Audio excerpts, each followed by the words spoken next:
ចំពោះធានហឺរបស់យើងក៏គិតក្នុងចិត្តថាតើស្ថិតនៅក្នុងកម្រិតដូចគ្នានឹងខ្ញុំគឺមិនអាចយកឈ្នះគេបានមែនទេសៀវយីក៏នៅតែស្រមៃនៅពេលដែលឃើញធានយន់នឹងគឺបង្ហាត់បង្រៀនមកកាន់គេអំពីបច្ចេកទេសមូលដ្ឋានបើការវាយប្រហារបច្ចេកទេសធម្មតានឹងក៏អាចផ្ដួលបានស្របពេលដែលអ្នកក្លាហានសៀវយីនៅតែបើកការវាយប្រហារទៅកាន់ធានហឺចំពោះធានហឺរបស់យើងនៅពេលដែលពិបាកចាប់ការទៅកាន់សៀវយីរបស់យើងទើបពេលហ្នឹងគេគិតថាខ្លួនគឺពិតជាមិនអាចកំចាប់ទៅកាន់ក្មេងប្រុសម្នាក់នេះបាននោះទេស្របពេលដែលសៀវយីក៏នៅតែបើកការវាយប្រហារធានហឺរបស់យើងគេក៏បានប្រើប្រាស់ជាមួយនឹងក្បាច់ពិតរបស់គេព្រមទាំងមិនលាក់បាំងជាមួយនឹងការដាំដុះរបស់គេទៀតឡើយតាមពិតទៅគេគឺស្ថិតនៅក្នុងអាណាចក្រស្ដេចសូម្បីតែលោកមេបៈធានស៊ីក៏មានការភ្ញាក់ផ្អើលតាមពិតទៅគេគឺស្ថិតនៅក្នុងកម្រិតព្រឹត្តិការណ៍នោះវាគឺពិតជាខ្លាំងមែនទែនព្រឹត្តិការណ៍យ៉ាងក៏បាននិយាយទៅថាបរិសម្នាក់នេះគឺបានលាក់បាំងជាមួយនឹងការដាំដុះរបស់គេមើលទៅអ្នកដែលអាចទប់ទល់ជាមួយនឹងគេបានគឺមានតែបរិសចំណាស់ប៊ូហ្វានតែប៉ុណ្ណោះចំណែកអ្នកគ្រប់គ្នាការរកឃើញដូច្នេះក៏មិននឹកស្មានដូចគ្នាថាបរិសម្នាក់នេះគឺបានលាក់បាំងជាមួយនឹងការដាំដុះរបស់គេចំណែកស៊ីវស៊ីនៅផ្នែកខាងក្រៅបានត្រឹមតែស្រាវជ្រាវថាលោកនឹងគឺជាមនុស្សឥតអៀនខ្មាស់លាក់បាំងជាមួយនឹងកម្រិតដាំដុះរបស់ខ្លួនយ៉ាងណាក៏ដោយបរិសម្នាក់នឹងក៏បានធ្វើដំណើរចូលទៅព្រមទាំងនិយាយទៅថាយើងគឺនឹងចាប់នាងសំណាងល្អស៊ីវយីមកទាន់ព្រមទាំងប្រាប់ទៅថាឯងចង់ចាប់នាងមែនទេហ៊ានហឺលឺហើយក៏បាននិយាយទៅថាយើងគឺចង់ចាប់តើវាយ៉ាងម៉េចឯងគឺចង់ការពារនាងមែនទេមិនអាចទៅរួចឡើយព្រោះថាឯងនៅពេលនេះក៏មិនអាចជួយខ្លួនឯងបានដូចគ្នាបន្ទាប់ពីនិយាយធានហឺគេក៏បានស្ទុះចូលទៅស៊ីវយីរបស់យើងគេគឺពិតជាពិបាកនៅក្នុងការទប់ទល់ហើយគេក៏នៅតែស្រមៃនៅពេលដែលធានយន់ហ្នឹងគឺបង្ហាត់បង្រៀននៅបច្ចេកទេសផ្សេងទៀតមកកាន់ខ្លួ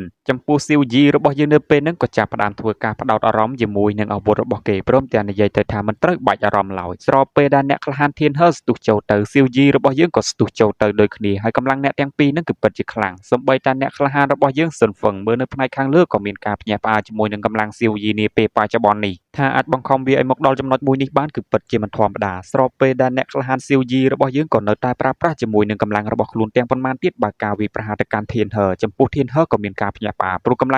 ម្លាំងរបស់គេខ្លាំងប៉ុណ្ណឹងហើយនៅតែក្មេងប្រុសម្នាក់នេះទប់បានប៉ុន្តែគេក៏ប្រើកម្លាំងរបស់ខ្លួនវាយស៊ីវយីឲ្យប៉ើងហើយគេក៏បានស្ទុះចូលទៅដើម្បីបើកការវាយប្រហារសំណាងល្អតួប្រុសរបស់យើងក៏បានបង្ហាញខ្លួនចេញមកទាន់ពេលវេលាព្រមទាំងប្រាប់ទៅកាន់ស៊ីវយីទោះបីជាសត្រូវរបស់យើងមានច្រើនយ៉ាងណានៅចំពោះមុខកម្រិតការដាំដុះរបស់គេខ្ពស់ប៉ុណ្ណាក៏ដោយក៏កុំត្រូវមានអារម្មណ៍ថាភ័យខ្លាចកុំភ័យខ្លាចអីសោះបន្ទាប់ពីឮដូច្នេះហើយស៊ីវយីមិនមាត់អីនោះទេចំពោះអ្នកក្លាហានធានហឺក៏សួរទៅថាឯងជានរណាទៅចំពោះធានយន់បន្ទាប់ពីឮដូច្នេះគឺមិនមាត់សំបីតែបន្តិចគេក៏បានប្រើប្រាស់កម្លាំងក៏សម្លាប់ទៅកាន់ធានហឺនៅនឹងកន្លែងចំណែកតួប្រុសក៏បានប្រាប់ទៅកាន់ស៊ីវយីថាគឺមិនត្រូវមានចិត្តមេត្តាចំពោះសត្រូវឡើយបើមិនដូច្នេះនោះទេអ្នកដែលស្លាប់គឺជាខ្លួនយើងចំណែកគ្រប់គ្នានៅក្នុងបកនៅពេលនេះគឺពិតជាមានការខឹងសម្បារទៅកាន់តួប្រុសខ្លាំងមែនទែនយើងគឺនឹងសម្លាប់ទៅកាន់មនុស្សបកស៊ីមូទាំងអស់រៀបចំក្បួនសម្លាប់ទៅកាន់បរិសម្នាក់នោះភ្លាមទៅដែលធ្វើឲ្យគ្រប់គ្នានៅពេលនេះក៏បានដកយកជាមួយនឹងអាវុធស្ពាន់ចេញមកធ្វើការឡោមព័ទ្ធដើម្បីបង្កើតក្បួនមួយចាប់ការទៅកាន់ធានយន់របស់យើងលោកមេបកធានស៊ីឃើញដូច្នេះគឺមានការភ័យខ្លាចដូចគ្នាចំណែកលោកមេបកសេវធានរបស់យើងក៏បានប្រាប់ទៅកាន់គ្រប់គ្នាអ្នកដែលប្រឆាំងគឺត្រូវតែស្លាប់ចំពោះធានយន់ឃើញដូច្នេះក៏នៅតែមិនភ័យខ្លាចឲ្យពួកគេគឺចូលទាំងអស់គ្នាភ្លាមមកបន្ទាប់ពីនិយាយក៏បានបញ្ចេញជាមួយនឹងធម្មពលរន្ទះទាំងអស់នេះព្រមទាំងនិយាយចំអកទៅកាន់ក្បួនមួយនឹងគឺពិតជាទុនខ្សោយខ្លាំងមែនតែនភ្លក់ជាមួយនឹងរន្ទះសម្រាប់ព្រះរបស់យើងទៅបន្ទាប់ពីនិយាយក៏បានបាញ់ចេញទៅដែលរន្ទះដ៏ខ្មៅខ្មាញ់ទាំងអស់នេះក៏បានហោះសម្ដៅទៅកាន់អ្នកកំពុងតែបង្កើតក្បួនទាំងអស់នេះដែលធ្វើឲ្យពួកគេក៏បានស្រែកដោយការឈឺចាប់គឺមិនអាចទប់ទល់ជាមួយនឹងរន្ទះសម្រាប់ព្រះមួយនឹងបាននោះទេធ្វើឲ្យពួកគេទាំងអស់គ្នាក៏បានស្លាប់ខ្ទេចនៅទីកន្លែងមួយនឹងតែម្ដងនៅសល់តែលោកមេបកហ្គូសៅធានរបស់យើងតែម្នាក់គត់ដែលនៅមានជីវិតហើយយើងឃើញថារន្ទះសម្រាប់ព្រះនឹងក៏នៅតែមិនទាន់បញ្ឈប់ក៏ធ្វើការបាញ់ទៅកាន់មនុស្សផ្សេងទៀតនៅក្នុងបកស៊ွန်យីងកំទេចរាងកាយរបស់ពួកគេនៅទីកន្លែងមួយនឹងតែម្ដងគ្រប់គ្នានៅក្នុងបកស៊ីមូនៅពេលដែលឃើញដូច្នេះគឺពិតជាភ័យខ្លាចព្រឹត្តិការណ៍យានរបស់យើងនៅពេលដែលឃើញហើយក៏មានអារម្មណ៍ថាភ្ញាក់ផ្អើលដូចគ្នាចំណែកព្រឹត្តិការណ៍យ៉ាងបានត្រឹមតែសម្លឹងទៅកាន់ធានយន់ចម្លែកលោកមេបកហ្គូសៅធាននៅពេលដែលឃើញសិស្សគុនក្នុងបករបស់ខ្លួនឯងស្លាប់ទាំងអស់នៅចំពោះមុខគឺពិតជាខឹងខ្លាំងមែនតែនចំពោះតួប្រុសក៏បានហៅលោកមេបកម្នាក់នឹងឲ្យចូលមកចំណែកលោកមេបកសៅធានរបស់យើងនៅពេលហ្នឹងក៏កាន់តែមួម៉ៅយើងឃើញថាឈាមកូនសិស្សរបស់គាត់ក៏បានប្រឡាក់ពុញរាងកាយនឹងចំពោះមុខហើយគាត់ក៏បានធ្វើការដកជាមួយនឹងយ័ន្តមួយនេះចេញមកគោលបំណងរបស់គេគឺហៅទៅកាន់បរិសម្នាក់ឲ្យធ្វើដំណើរចេញមកសុំអ្នកគឺចេញមកដើម្បីចាប់ការទៅកាន់បិសាចនៅចំពោះមុខរបស់ខ្ញុំម្នាក់នេះគ្រាន់តែក្បួនមួយហ្នឹងគឺបានបង្កើតឡើងភ្លាមយើងក៏បានឃើញជាមួយនឹងព្រឹទ្ធាចារ្យសក់សម្នាក់ក៏បានបង្ហាញខ្លួនចេញមកអាចនិយាយខ្លីបានថាគេគឺជាដូនតាប៉ាក់ស៊ွန်យីងហ្គូសៅធាននៅពេលដែលឃើញដូនតារបស់ខ្លួនមកហើយគឺពិតជាសប្បាយចិត្តចំណែកមនុស្សប៉ាក់ស៊ីមូនៅពេលនេះក៏ចាប់ផ្ដើមភ័យខ្លាចជាលើកទី2យើងឃើញថាដូនតាប៉ាក់ស៊ွန်យីងនៅពេលនេះក៏បានត្រឹមតែនិយាយយ៉ាងកំណាចថាឯងគឺជាប៉ុន្តែនៅពេលនោះក៏ត្រូវបានដាច់ក្បាលភ្លាមតែម្ដងដែលធ្វើឲ្យគ្រប់គ្នានៅពេលដែលឃើញដូច្នេះគឺកាន់តែមានការភ្ញាក់ផ្អើលអ្នកដែលធ្វើនេះគឺជាកូនចៅទូប្រុសរបស់យើងដែលជាអ្នកក្លាហានសក់លឿងហើយអ្នកក្លាហានសក់លឿងក៏និយាយដូចគ្នាចាប់ពីពេលនេះតទៅប៉ាក់ស៊ွန်យីងនឹងគឺមានតែឈ្មោះនោះទេចំណែកប៉ាក់ មួយហ្នឹងក៏ត្រូវបានរលាយបាត់ហើយគេហ្នឹងក៏បានគិតថានៅពេលនេះខ្លួនគឺបានបំពេញមុខមាត់មួយដ៏អស្ចារ្យហើយគឺពិតជាលយខ្លាំងមែនតែនមិនអាក្រក់នោះទេចំណែកលោកមេប៉ាក់ Gu Seothean ឃើញប្រូសក់លឿងហើយក៏សួរថាឯងជាអ្នកណាទៅចំណែកអ្នកក្លាហានសក់លឿងរបស់យើងក៏បានមកគោរពទូប្រុសព្រមទាំងនិយាយទៅថាបញ្ហាតូចតាចគឺមិនចាំបាច់ឲ្យលបងដោះស្រាយនោះទេបន្ទាប់ពីឮដូច្នេះហើយលោកមេប៉ាក់ Gu Seothean គឺពិតជាភ្ញាក់ផ្អើលព្រមទាំងនិយាយទៅថាតាមពិតទៅពួកឯងគឺគ្នាតែមួយនោះទេបើជ្រុលជាអញ្ចឹងទៅហើយតើពួកឯងនឹងគឺខំព្យាយាមសម្ដែងធ្វើអ្វីទៅបន្ទាប់ពីនិយាយដូច្នេះសែវធានរបស់យើងក៏បានក្អួតឈាមនៅទីកន្លែងមួយនឹងស្លាប់ភ្លាមតែម្ដងធានយន្តរបស់យើងនៅពេលហ្នឹងក៏បានដើរទៅនិយាយជាមួយនឹងសៀវយីប្រាប់ទៅថារឿងបែបហ្នឹងឯងគឺប្រកាសជាបានជួបប្រទះវានៅថ្ងៃណាមួយដូចជាយើងដែរចំពោះលោកប្រតិចាយ៉ាងនៅពេលដែលឃើញរឿងរ៉ាវបែបនេះគាត់បាននិយាយទៅថានៅទីបំផុតអ្វីៗគឺត្រូវបានបញ្ចប់ហើយចំពោះលោកមេប៉ាក់ចាស់ក៏បានបង្ហាញខ្លួនចេញមកដោយជិះពពករបស់ខ្លួននៅពេលដែលធ្វើដំណើរចេញមកហើយគ្រប់គ្នាក៏បានធ្វើការគ្រប់ទៅកាន់លោកមេប៉ាក់ចាស់លោកមេប៉ាក់ក៏បាននិយាយទៅថានៅពេលនេះបញ្ហាគឺត្រូវបានដោះស្រាយហើយដែលធ្វើឲ្យទូប្រុសក៏សួរទៅថាតើលោកគឺមានកិច្ចការអីមែនទេលោកមេប៉ាក់ចាស់ក៏បានគោរពព្រមទាំងនិយាយទៅថាខ្លួនមកទីនេះគឺមានគោលបំណងដើម្បីប្រគល់ថ្មឈីធានយូមួយនេះសម្រាប់អ្នកបន្ទាប់ពីឃើញដូច្នេះហើយទូប្រុសក៏បានត្រឹមតែទទួលយកព្រមទាំងនិយាយទៅថាគឺពិតជាល្អខ្លាំងមែនទែនលោកមេប៉ាក់ចាស់ក៏បាននិយាយទៅថាមិនអីនោះទេចំពោះលោកមេប៉ាក់ធានស៊ីនៅពេលហ្នឹងគឺពិតជាមួម៉ៅដូចគ្នាព្រោះមិននឹកស្មានដល់នោះទេថារឿងរ៉ាវនៅក្នុងថ្ងៃនេះវាគឺទៅជាបែបហ្នឹងចំពោះទូប្រុសបន្ទាប់ពីកាន់ត្បូងមួយនៅក្នុងដៃហើយក៏បានសួរទៅកាន់លោកមេប៉ាក់ធានស៊ីតើលោកនឹងគឺអាចសន្យាបានទេថាលោកនឹងមិនមានបញ្ហាជាមួយនឹងប៉ាក់ខ្មោច10000បន្ទាប់ពីឮជាមួយនឹងពាក្យសម្ដីទូប្រុសហើយដែលធ្វើលោកមេប៉ាក់គឺហាក់ដូចជាមានការភ្ញាក់ផ្អើលចំពោះធានយន្តក៏បាននិយាយថាលោកគឺជារនុកក្នុងរបស់មនុស្សសំណាក់ខ្មោច100បន្ទាប់ពីឮជាមួយនឹងពាក្យសម្ដីធានយន្តហើយដែលធ្វើឲ្យធានស៊ីគឺពិតជាភ្ញាក់ផ្អើលទូប្រុសក៏បាននិយាយទៅថាសំបីតែរបស់ប៊ូហ្វានឹងក៏កើតឡើងដោយសារតែលោកមែនទេគ្រប់គ្នាឮដូច្នេះគឺពិតជាភ្ញាក់ផ្អើលព្រមទាំងនិយាយទៅថាវាគឺពិតជាអាចព្រោះនៅពេលដែលមនុស្សប៉ាក់ស៊ွန်ជីនបើកការវាយប្រហារគាត់គឺមិនចេញមុខចេញមាត់ដើម្បីជួយការពារទៅកាន់ប៉ាក់ស៊ីមូរបស់យើងនោះទេលោកមេប៉ាក់ធានស៊ីក៏បានប្រកាសព្រមទាំងនិយាយថាខ្លួនគឺមិនមែនជារនុកក្នុងរបស់មនុស្សសំណាក់ខ្មោច100នោះទេចំណែកគ្រប់គ្នាក៏នៅតែមិនជឿពីព្រោះលោកមេប៉ាក់ធានស៊ីនៅក្នុងប៉ាក់ស៊ីមូរបស់យើងនឹងគឺពិតជាគួរសង្ស័យខ្លាំងមែនតែនសម្បីតែលោកប្រតិចាយ៉ាងនៅពេលហ្នឹងក៏ឲ្យទូប្រុសរបស់យើងនឹងបង្ហាញផុសតាងភ្លៀងមកធានស៊ីក៏និយាយដូចគ្នាពិតមែនហើយប្រសិនបើឯងថាយើងជារនុកក្នុងរបស់ប៉ាក់ខ្មោច100ឯងត្រូវតែមានផុសតាងឬដូច្នេះហើយកញ្ញាយូក៏បានយកផុសតាងចេញមកនេះគឺជាលិខិតដែលមានហត្ថលេខារបស់លោកមេប៉ាក់ថាលោកនឹងគឺពិតជាធ្វើជាអ្នកបម្រើរបស់មនុស្សសំណាក់ខ្មោច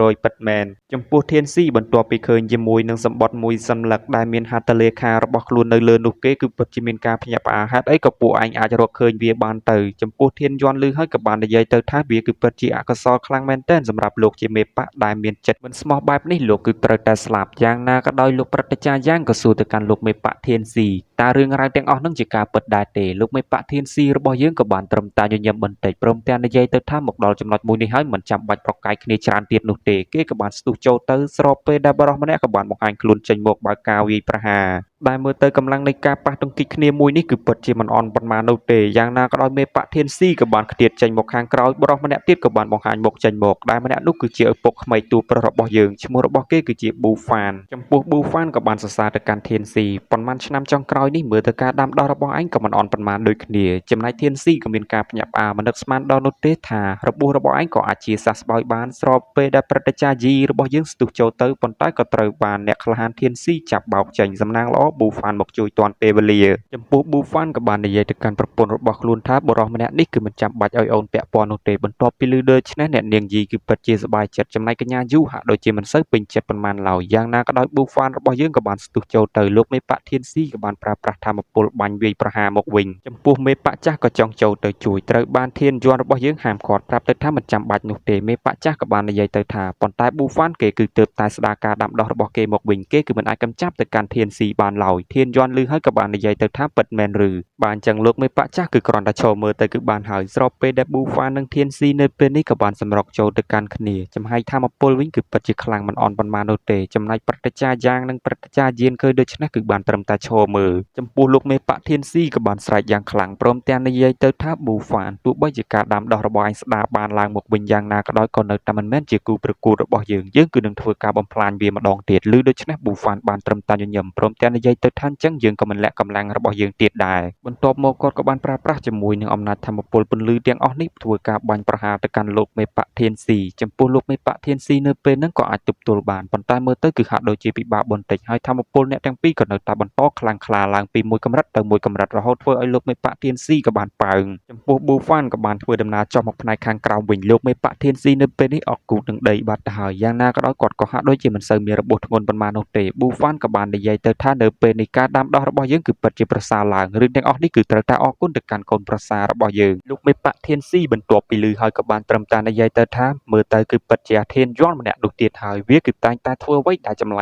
ែកដែលមិននឹកស្មានដល់ចំណែកលោកមេបៈធានស៊ីរបស់យើងក៏បានត្រឹមតែសោកព្រមទាំងនិយាយទៅថាអ្វីត្បិតតែឯងអាចផ្ដួលយើងបានប៉ុន្តែឯងគឺមិនអាចសម្លាប់យើងបាននោះទេបន្ទាប់មកក៏បានដកយកជាមួយនឹងរបស់មួយនេះចេញមកព្រមទាំងនិយាយថាការខិតខំព្យាយាមរបស់យើងអស់រយៈពេលច្រើនឆ្នាំកន្លងមកនេះគឺពិតជាមិនឲ្យឥតប្រយោជន៍ទាំងបែបនេះបាននោះទេហើយនៅពេលនោះមនុស្សសំណាក់ខ្មោច100គឺនឹងធ្វើដំណើរមកដល់ទីកន្លែងមួយនេះជាក់ជាមិនខានបន្ទាប់ពីនិយាយដូច្នេះហើយដែលធ្វើឲ្យព្រឹត្តិការណ៍យ៉ាងនិងព្រឹត្តិការណ៍យាននៅពេលដែលឮដូច្នេះហើយគឺពិតជាមានការភ្ញាក់ផ្អើលជាមួយនឹងពាក្យសម្ដីរបស់លោកមេបៈធានស៊ីចំណែកប៊ូហ្វានក៏ចង់ចូលទៅហាមឃាត់ប៉ុន្តែយើងឃើញថាធានស៊ីក៏បានផ្លុកបំបត្តិទៅហើយដែលធ្វើឲ្យធានស៊ីនៅពេលហ្នឹងក៏បានត្រឹមតែសោចឡើងទៅផ្នែកខាងលើយ៉ាងខ្លាំងដែលមើលទៅកាន់លោកមេបៈធានស៊ីនៅពេលហ្នឹងគឺពិតជាសោកសប្បាយចិត្តខ្លាំងមែនទែនហើយយើងឃើញថាសញ្ញាដែលលោកមេបៈធានស៊ីបានផ្ដល់ឲ្យមកមុននឹងវាក៏បានធ្វើដំណើរមកដល់នៅទីកន្លែងមួយនេះចំជាមួយនឹងខ្មោចលោភលន់កំពុងតែធ្វើដំណើរជាមួយនឹងខ្មោចអត់ឃ្លានខ្មោចលោភលន់របស់យើងក៏បានត្រឹមតែនិយាយទៅថាពួកយើងគឺមិនចាំបាច់អើពើនោះទេចំណែកប៊ូហ្វានក៏បានដើរចូលទៅនិយាយយ៉ាងម៉េចហើយអាណាមនុស្សសំណាក់ខ្មោច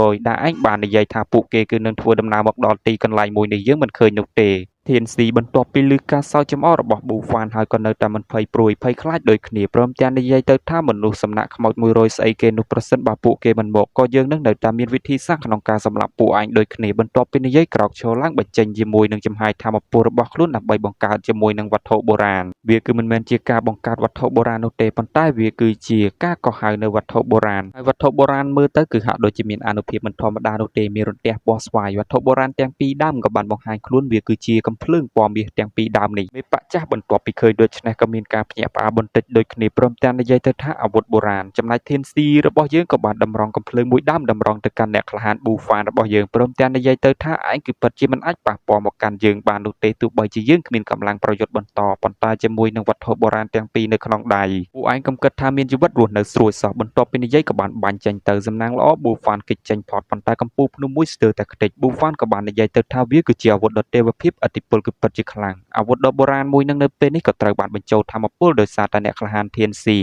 ីក៏បាននិយាយទៅថានៅពេលនេះបើសិនជាពួកឯងគឺមិនស្ដាប់បង្គាប់យើងនោះទេពួកឯងគឺច្បាស់ជាស្លាប់នៅពេលនេះយើងគឺនឹងធ្វើការផ្ដល់ឱកាសឲ្យពួកឯងមួយធ្វើការបង្កើតក្រុមថ្មីទៅចោះចូលជាមួយនឹងយើងបើមិនដូច្នេះនោះទេកំថាយើងនឹងខ្វះការគូសមជាមួយនឹងពួកឯងឲ្យសោះបន្ទាប់ពីឮដូច្នេះគ្រប់គ្នាគឺពិតជាភ្ញាក់ផ្អើលសម្បីតែប្រតិចារយានរបស់យើងនឹងក៏ពិតជាគាំងជាមួយនឹងធានស៊ីចំពោះធានស៊ីឃើញគ្រប់គ្នាគឺធ្វើទឹកមុខបែបនេះមើលមកកាន់ខ្លួនក៏មានការភ្ញាក់ផ្អើលនិងសប្បាយចិត្តដូចគ្នាបន្ទាប់មកក៏បានយកវត្ថុបុរាណរបស់ខ្លួនមួយទៀតនឹងចង្អុលទៅកាន់ទូប្រុសរបស់យើងព្រមទាំងនិយាយទៅថាយើងគឺនឹងសម្លាប់ឯងគឺឆាប់ប្រគល់ជាមួយនឹងទ្រព្យសម្បត្តិនិងរបស់របរដែលមានតម្លៃរបស់ឯងផ្សេងទៀតមកឲ្យយើងទាំងអស់ភ្លាមមកបើមិនដូច្នេះនោះទេឯងគឺច្បាស់ជាស្លាប់ព្រឹត្តិការណ៍យ៉ាងឃើញដូច្នេះក៏មានការមួម៉ៅជាមួយនឹងលោកមេបៈមិនខ្វល់នោះទេក៏នៅតែចង្អុលទៅកាន់ធានយន្តរបស់យើងព្រមទាំងនិយាយទៅថាមិនថាឯងស្ថិតនៅក្នុងកម្រិតទាបបែបណាក៏នៅតែមិនមែនជាគូប្រកួតរបស់យើងទោះបីជាកម្រិតវឹកហាត់របស់ឯងទាបក៏មែនពិតប៉ុន្តែឯងគឺអាចផ្ដួលទៅកាន់មនុស្សដែលស្ថិតនៅក្នុងកម្រិតខ្ពស់ជាងឯងបានច្បាស់ណាស់ឯងគឺប្រកាសជាមានវត្ថុបុរាណដូចជាយើងដែរបញ្ចេញវាឲ្យអស់ភ្លាមមកបើមិនចង់ស្លាប់ទូប្រុសឮហើយបានត្រឹមតែញញឹមប៊ូហ្វានក៏បាននិយាយទៅថាកូនប្រសាគ្រោះថ្នាក់ខ្លាំងណាស់ដកថយសិនទៅចំពោះប្រូសក់លឿងដែលជាកូនចៅរបស់ធានយន្តនៅពេលហ្នឹងក៏បានបង្ហាញមុខចេញមកដូចគ្នាព្រមទាំងនិយាយទៅថាហ៊ានយកអាវុធចង្អុលទៅកាន់មុខលោកម្ចាស់របស់យើងផងពួកឯងហ្នឹងគឺពិតជាចង់ស្លាប់ហើយស្របពេលដែលទូប្រុសក៏បានធ្វើដំណើរចេញមកប្រាប់ទៅកាន់អ្នកទាំងពីរគឺមិនចាំបាច់នោះទេទុកឲ្យខ្លួនជាអ្នកដោះស្រាយបញ្ហាមួយនេះដោយខ្លួនឯងប្រូសក់លឿងឃើញដូច្នេះគឺពិតជាអន់ចិត្តព្រោះថានេះគឺជាឱកាសរបស់ខ្លួនដើម្បីបញ្ចេញមុខមាត់និងស្នាដៃស្របពេលដែលអ្នកក្លាហានរបស់យើងក៏នៅតែធ្វើដំណើរចូលទៅដែលធ្វើឲ្យលោកមេបៈចាស់ក៏បានហាមឃាត់ទៅកាន់ធានយន្តរបស់យើងដូចគ្នាថាវាគឺពិតជាគ្រោះថ្នាក់ខ្លាំងមែនទែនចំណែកធានស៊ីរបស់យើងក៏នៅតែចង្អុលអាវុធទៅកាន់ទូប្រុសរបស់យើងចំណែកលោកមេបៈចាស់ក៏មិននឹកស្មានដល់ដូចគ្នាថាធានស៊ីធ្វើរឿងរ៉ាវទាំងអស់នេះស្របពេលដែលគាត់ត្រូវមួយកំភ្លៀងរបស់ប្រូសក់លឿងព្រមទាំងនិយាយទៅថាតាចាស់កុំនិយាយរំខានលោកម្ចាស់របស់យើងឲ្យសោះលោកមេបៈចាស់បន្ទាប់ពីឮដូច្នេះក៏បានសួរទៅថាអាក្មេងឯងជានរណាទៅដែលគាត់នឹងគឺចង់បើកការវាយប្រហារប៉ុន្តែដឹងថាអារម្មណ៍របស់គាត់នឹងគឺបានប្រាប់ទៅថាម្នាក់នៅពីក្រោយគាត់ ហ្នឹងគឺមិនមែនជាមនុស្សធម្មតាឡើយការដាំដុះរបស់គេគឺខ្ពស់និងជ្រាលជ្រៅជាងខ្លួនថែមទៀតចំណែកធានស៊ីក៏នៅតែឲ្យធានយ័ន្តរបស់យើងនឹងប្រគល់ជាមួយនឹងរបស់មានតម្លៃមកឲ្យខ្លួនហើយក៏បាននិយាយទៅថាមុននឹងឯងស្លាប់តើឯងនឹងគឺចង់និយាយអីដែរទេធានយ័ន្តរបស់យើងបន្ទាប់ពីឮដូច្នេះហើយក៏បានត្រឹមតែនិយាយទៅថាមិនចាំបាច់ឡើយពីព្រោះមនុស្សដែលមានសមត្ថភាពដូចជាឯងនឹងគឺមិនអាចសម្លាប់យើងបាននោះទេដែលធ្វើឲ្យលោកមេប៉ាធានស៊ីបន្ទាប់ពីឮហើយគឺពិតជាមួម៉ៅខ្លាំងមែនទែនព្រមទាំងងើយឆ្ងល់ដូចគ្នាតើហេតុអ្វីក៏ឯងដឹងអំពីអាចកំបាំងរបស់យើងថាមានទំនាក់ទំនងជាមួយនឹងប៉ាក់ខ្មោច100ចំពោះធានយ័ន្តនិយាយទាំងមិនខ្វល់ថាយើងគឺចេះតែស្មានលេងទៅបន្ទាប់ពីនិយាយក៏បានស្ទុះចូលទៅបើការវាប្រហារទៅកាន់ធានស៊ីរបស់យើងបានមួយដៃធានស៊ីនៅពេលហ្នឹងក៏ចាប់ផ្ដើមប្រមូលកម្លាំងដាក់ទៅក្នុងអាវុធបុរាណរបស់ខ្លួនហើយក៏បានបាញ់ចេញទៅព្រមគ្នាតែម្ដងស្របពេលដែលធានយ័ន្តរបស់យើងក៏អាចគេចចេញបានដូចគ្នា